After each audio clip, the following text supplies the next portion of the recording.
ఇక్కడ కాంగ్రెస్ పార్టీ శాశ్వత విలన్, తెలంగాణకు శాశ్వత విలన్ కాంగ్రెస్ పార్టీ అని కేసీఆర్ గారు చెప్తా ఉన్నారు.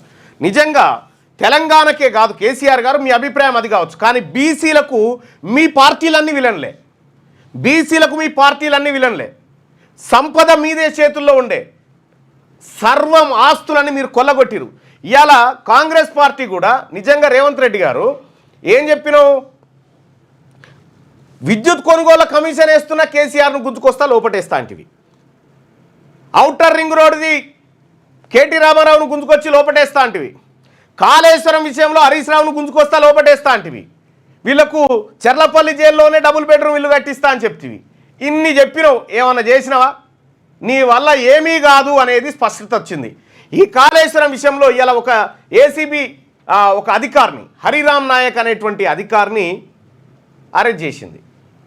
అరెస్ట్ చేసి జైలుకు పంపించారు. ఎన్నడన్నా కాళేశ్వరం నిర్మాణం దగ్గర నుంచి నిన్నటి వరకు ఈ హరిరామ్ నాయక్ పేరు ఎప్పుడన్నా విన్నారా మీరు? ఇన్లే.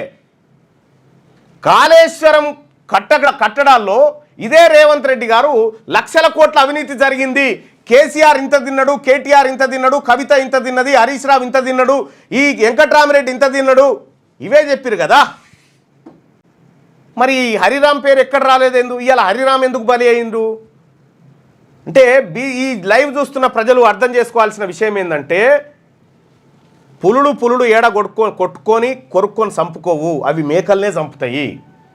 ఇవాళ ఒక లంబాడోళ్ళ బిడ్డ హరిరామ్ నాయకు తన జీవితం అంతా కష్టపడి ఆయన 1 కోటి సంపాదించిండా 2 కోట్ల తెలియదు, కానీ దానికో 300 కోట్లు 400 కోట్లు సంపాదించిండని చెప్పి ఇవాళ సిద్దిపేట ఎమ్మెల్యే, సిద్దిపేట నుంచి కలెక్టర్గా పనిచేసిన వెంకట్రామిరెడ్డి గారిని అరెస్ట్ చేసే దమ్ము ఈ కాంగ్రెస్ పార్టీకి ఉందా? ఎందుకు? ఈయన కంటే ఎక్కువ సంపాదించిండు కదా ఆయన. ఈ భూసేఖ్ రంగనాయక సాగరు, పోషమ్మ సాగరు, ఇవి అవి అన్నీ ఆయనే కదా చేసింది. అనేకమైనటువంటి భూములు అక్రమాస్తులు సంపాదించారు కదా. వాళ్ళని ఒక్కరిని పట్టుకోకపోయా మన ఏసీబీ. కేసీఆర్ సంపాదించినటువంటి, సో ఒకవేళ ఈయనను పట్టుకునే కంటే ముందు ఈ కాళేశ్వరం మీద అనేకమైనటువంటి ఆరోపణలు ఇదే కాంగ్రెస్ పార్టీ చేసింది కదా, మెగా కృష్ణారెడ్డి చేసిండని చెప్పి ఆయనను ముట్టుకున్నారా? ఆయనను ముట్టుకోకపోతే విద్యుత్ కొనుగోళ్లలో జగదీశ్వర్ రెడ్డి మంత్రిగా ఉన్నాడని దాన్ని వదిలేస్తేవి, ఆ రెడ్డి ఆయనను వదిలేస్తావు, ఈ రెడ్డి ఆయనను వదిలేస్తావు, ఆ రెడ్డి ఆయనను వదిలేస్తావు, మా ఎస్టీ బిడ్డ మా నాయకుని హరిరామ్ నాయకును అవినీతి కేసులో ఇరికిచ్చి లోపలికి పంపి ఇది కాళేశ్వరం కేసు క్లోజ్ అని చెప్పదలుచుకున్నావా? అట్లా ఏందన్నట్టు దీని అర్థము? ఎక్కడ పోయినాయి మా గిరిజన సంఘాలన్నీ? కాంగ్రెస్ పార్టీ ఇవాళ ఎక్కడైతే ఎస్టీ స్థానాలు ఏవైతే ఉన్నాయో అక్కడ మినిమం 40-50 వేల ఓట్ల మెజార్టీతో గెలిచినాయి. మరి ఇలా కాంగ్రెస్ పార్టీ గద్దె మీద కూర్చోబెట్టింది లంబాడా బిడ్డలు, ఎస్టీ బిడ్డలే కదా. మరి ఆ ఎస్టీ బిడ్డలకు నువ్వు ఇచ్చినటువంటి రిటర్న్ గిఫ్ట్ ఏంది? మీరు ఇంతకంటే ఎక్కువ అవినీతి సొమ్ముతోని కులికిరు కదా మీరంతా, అగ్రవర్ణాలంతా. మీరు సేఫ్గా ఉంటారు, రెడ్లు వెలమలు మీరు సేఫ్గా ఉంటారు, బలిక బక్రాలు ఎస్సీ ఎస్టీ బీసీలా ఎప్పుడు అరెస్ట్ చేస్తావు చెప్పు? వీళ్ళ ఆస్తులు చూపిస్తారు, వాళ్ళ ఆస్తులు. కేసీఆర్ గారిని, కేటీఆర్ గారిని, హరీష్ రావుని ఎప్పుడు అరెస్ట్ చేస్తావో చెప్పు రేవంత్ రెడ్డి గారు, ముఖ్యమంత్రి గారు చెప్పండి. మీరు చెయ్యరు, మీ కాంప్రమైజ్ పాలిటిక్స్. ఒక విషయం, ఇదే మల్లారెడ్డి సురారం చెరువును కబ్జా పెట్టిండు.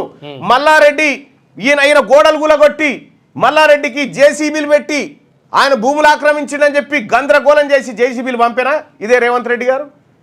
మల్లారెడ్డి ఇంట్లో పెళ్ళి అయింది, వివాహ కార్యక్రమం అయితే మల్లారెడ్డి గారు తన 2 మనవళ్ళను తీసుకొచ్చి రేవంత్ రెడ్డి కాళ్ళ మీద పడేసాడు.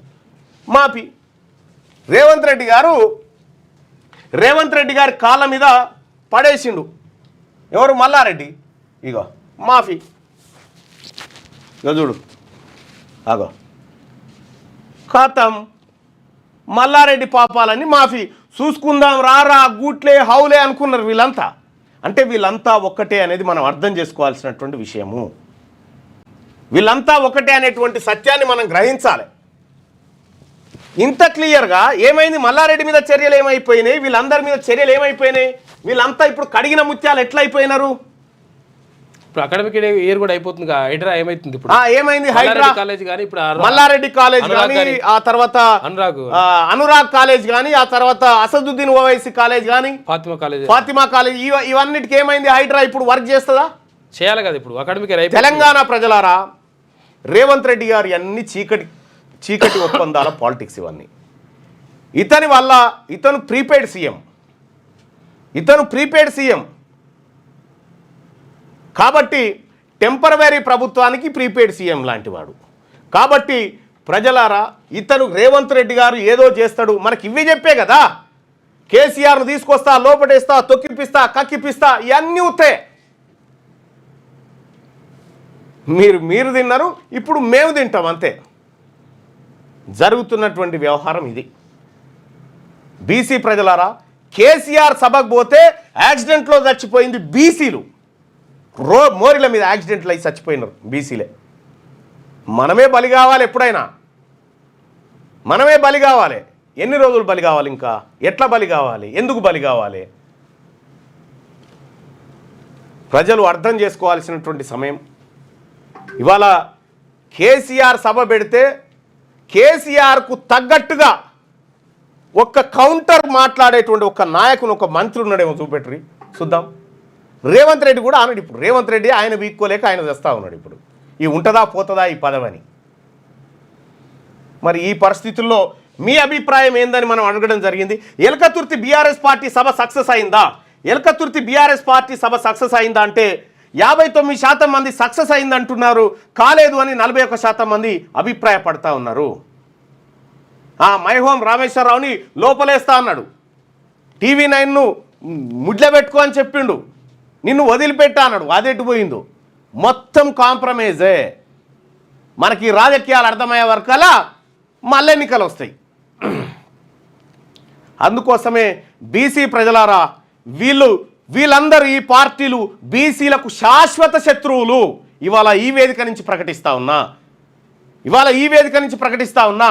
కేసీఆర్ ఏమో బీసీల రిజర్వేషన్ 33 నుంచి 23కు తగ్గించిన మహానాయకుడు.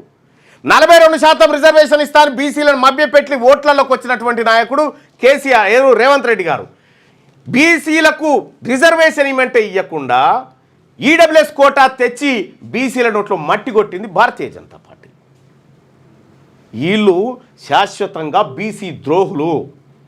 వీళ్ళు ఎప్పటికీ మన వాళ్ళు కాదు.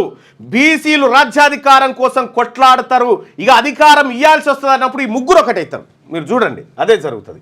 మీ పిల్లలు ఐఐటి ఎంసెట్ లాంటి కాంపిటేటివ్ ఎగ్జామ్స్ కి ప్రిపేర్ అవుతున్నారా? జాబ్స్ కోసం చేసే ప్రయత్నంలో విఫలమవుతున్నారా? ఇంగ్లీష్ పై పట్టు సాధించలేక పోటీ ప్రపంచంలో వెనుకబడుతున్నారా? స్టేట్ సిలబస్ అయినా సెంట్రల్ సిలబస్ అయినా అన్ని సబ్జెక్టులు ఇప్పుడు ఒక్క క్లిక్ లో. షేక్ స్పైకర్ ఇప్పటి వరకు ఎవరు తయారు చేయలేని విధంగా రూపొందించబడిన సరికొత్త యాప్. ఇప్పుడే షేక్ స్పైకర్ యాప్ ని ప్లే స్టోర్ నుండి డౌన్లోడ్ చేసుకోండి. కేవలం 1000 రూపాయలకే 7 ఏళ్ల పాటు సబ్స్క్రిప్షన్ పొందండి.